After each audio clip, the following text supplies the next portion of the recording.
Good afternoon dear student. आज हम लोग जो है class 9th physics science physics के अंतर्गत जो है बल तथा गति का अध्ययन कर रहे हैं। इसके पहले वाले वीडियो में जो है आपको बल और बल के क्या कारण हैं, साथ साथ जो है आपको संतुलित और असंतुलित बल भी बताया गया था। आज के वीडियो में हम दो टॉपिक लेकर आप लोगों के सामने आए हैं। एक है जड़त्व और दूसरा गति का प्रथम नियम क्या है। आइए सबसे पहले हम लोग जड़त्व की चर्चा करते हैं कि जड़त्व है क्या। तो कोई भी वस्तु यदि वह विरामावस्था में है तो उसके गति का विरोध होता है, यदि वह गति अवस्था में है तो उसके विरामावस्था का विरोध होता है।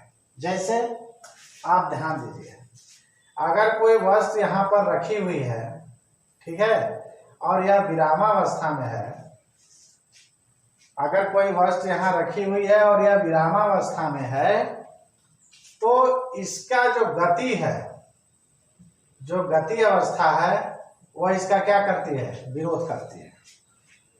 माने वह यह चाहती है कि यह विरामावस्था में क्यों है, यह बैठी क्यों नहीं है, गति कर रही है, ठीक है।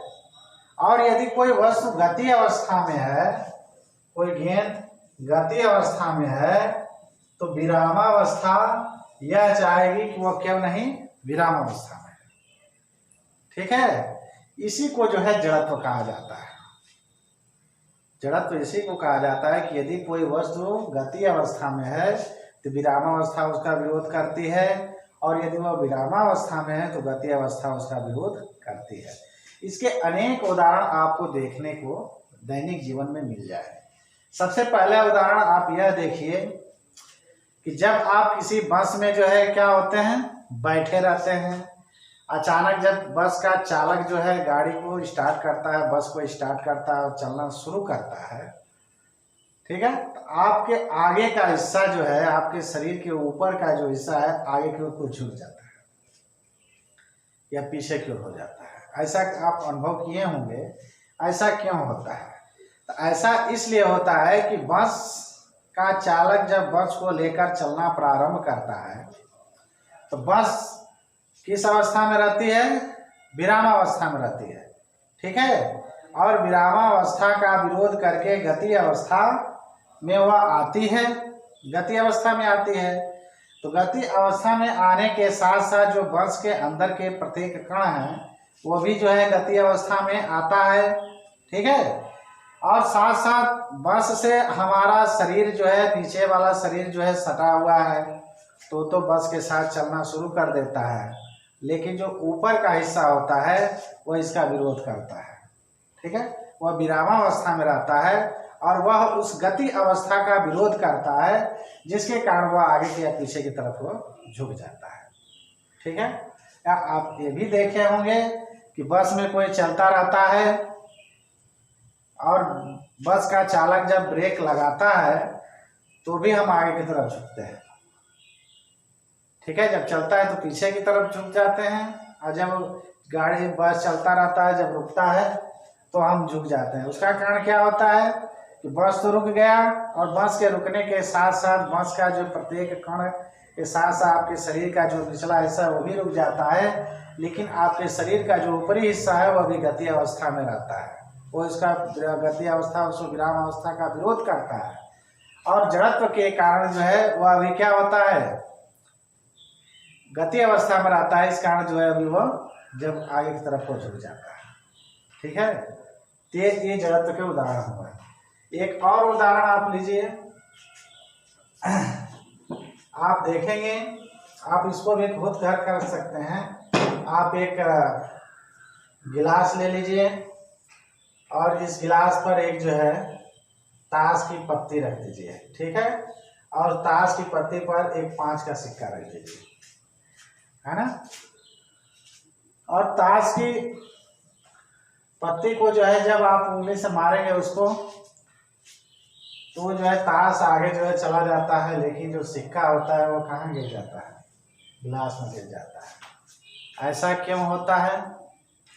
ऐसा इसलिए होता है कि हमने गति पहुंचाया है किसको, ताश की पत्ती को गति अवस्था में लाया है, लेकिन जो इस पर सिक्का था वह विराम अवस्था में था, वह इसका विरोध किया इस गति अवस्था का, और अपने विराम अवस्था होने के कारण वह कहाँ गिर गया, इस गिलास के अंदर वह गिर जाता है। ठीक है।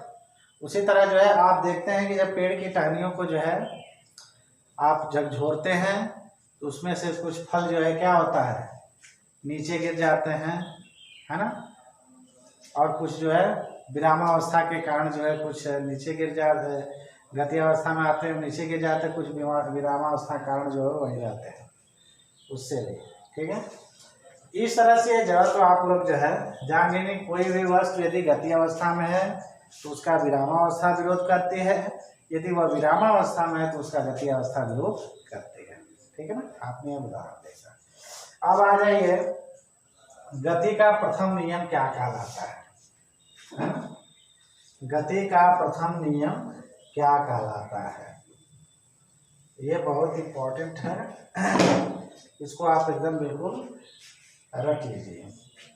गति का जो प्रथम नियम है ना, यह है कि यदि कोई वस्तु गति अवस्था में है तो वह गति अवस्था में ही रहेगी, यदि वह विरामावस्था में है तो विरामावस्था में ही रहेगी, जब तक कि उस पर कोई बाह्य बल न लगाया जाए, है ना। न्यूटन का गति विषयक नियम इसे कहा जाता है। न्यूटन का गति विषयक नियम यह कहा जाता है कि यदि कोई वस्तु विरामावस्था में है तो वह विरामावस्था में रहेगी, यदि कोई वस्तु गति अवस्था में है तो वह गति अवस्था में ही रहेगी, जब तक कि उस पर कोई बाह्य बल लगाकर न उसको रोका जाए या उसको गति अवस्था में लाया जाए, है ना।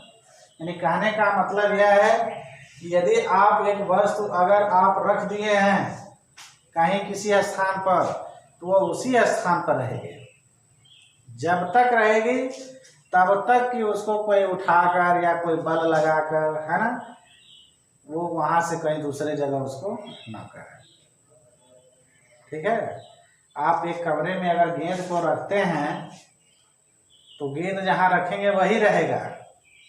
हो सकता है कि हवा से थोड़ा सा हवा बहे तो हवा भी एक बाह्य कारक हुआ ना, हवा जो है उसको हवा के कारण वह जो है चल गया, कुछ दूरी तय करके दूसरी जगह चल गया, गति अवस्था करके डगर कर दूसरी जगह चला गया। या फिर हो सकता है कोई बिल्ली, कोई चूहा, कोई कुत्ता उसको दूसरे जगह लेकर चला गया, है ना। यानी कोई ना कोई बाह्य कारक हुआ तब जाकर वह गेंद वहां से दूसरी जगह गई, अन्यथा वह वहीं रहेगी, वह वहीं रहेगी, है ना। यदि वह विरामावस्था में है तो जहां उसको रखेंगे वही रहेगी जब तक उस पर कोई बाह्य बल लगाया न जाए। और यदि कोई वस्तु गति कर रही है, यदि कोई वस्तु क्या कर रही है, गति कर रही है, तो वह गति ही करती रहेगी जब तक उसको रोका न जाए।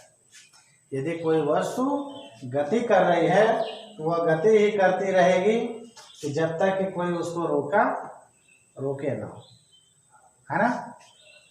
आप देखिए, आप कहेंगे कि यह कैसे संभव है? यह बिल्कुल संभव है, यह बिल्कुल संभव है ना। आप एक 3-4 प्रकार के पटरे ले लीजिए और एक कांच ले लीजिए, कांच का शीशा, और कोई पटरा ले लीजिए, कोई प्लास्टिक ले लीजिए, अलग अलग प्रकार की जो है अलग अलग वस्तु ले लीजिए, और इस पर आप देखेंगे कि जो है किस पर गेंद जो है अधिक दूरी तय करती है। आप जो कांच पर देखेंगे कि कांच पर जो है कांच की गोलियां अधिक दूरी तय की है ना।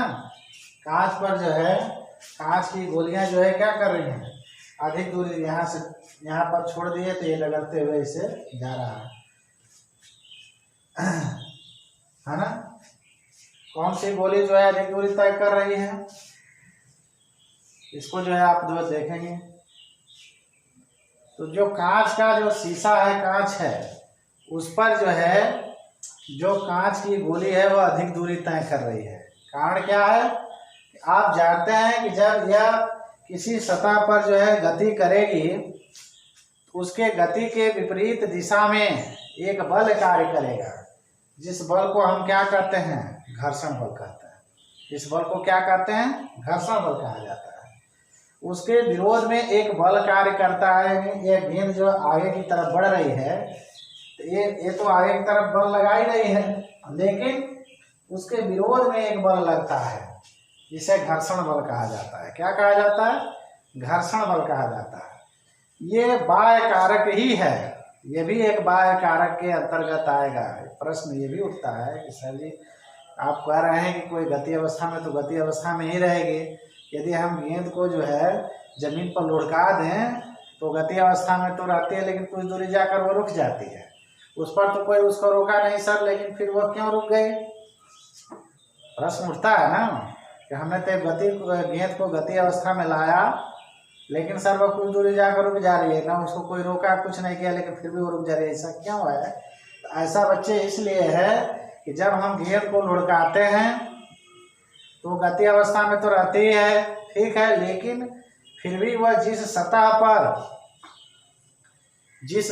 पर वह गेंद गति करती है, उस सतह पर जो है उस गति के विपरीत दिशा में एक बल कार्य करता है, जिसे हम जो है कौन सा बल कहते हैं?